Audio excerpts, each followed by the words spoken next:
Mindfulness is a practice that can be used by anyone to reduce anxiety and depression. I'm Karaline Fusco, and I'm a psychology intern here at Salina Regional Health Center.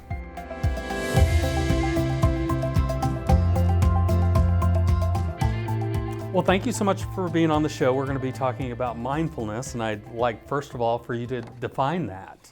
Yeah, so mindfulness, from a psychology perspective especially, is when we are talking about an intentional awareness. And that is both internally, so thoughts, feelings, sensation, and externally, so things that we're able to experience with our five senses. And then the second part of that, because it is a complex term, is that we're approaching it from a non-judgmental perspective. So we tend to label things as good or bad, or I like or dislike. And mindfulness is allowing for things to just be as they are and attempting to make it more objective versus subjectively how I feel about things. So how do you take that as a therapist? How do you take that and help them with depression and anxiety or other mental issues? And how does that work?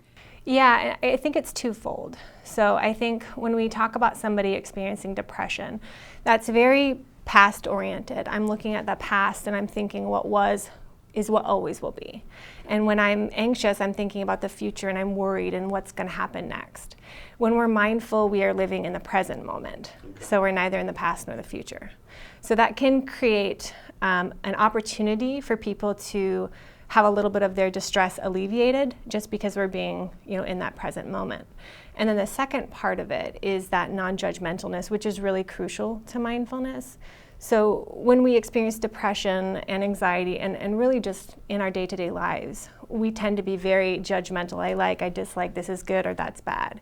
And so when we have a practice of noticing when we're being judgmental and attempting to not label things, then that allows us to see things a little more objectively, which can decrease the distress that we feel. Because oftentimes we're creating catastrophes just by virtue of having an extreme judgment about something. It almost brings it down to the level of, say, okay, it's not as bad as I'm thinking it's making it in my head, perhaps? Yeah, absolutely. We can definitely amplify how we feel about things just by having those extreme judgments. So this allows a little bit of space. And sometimes when I'm working with a client, I'll do something like take a piece of paper and I'll say, if you put the paper here in front of your face, like how much are you able to interact with others? Right. Okay, not very much, but if we put it down here and it's present, but it's not completely overwhelming me, now I can interact with others. And the paper didn't just disappear, it still exists, but my perspective has changed a little bit. Well, thank you so much for some great information.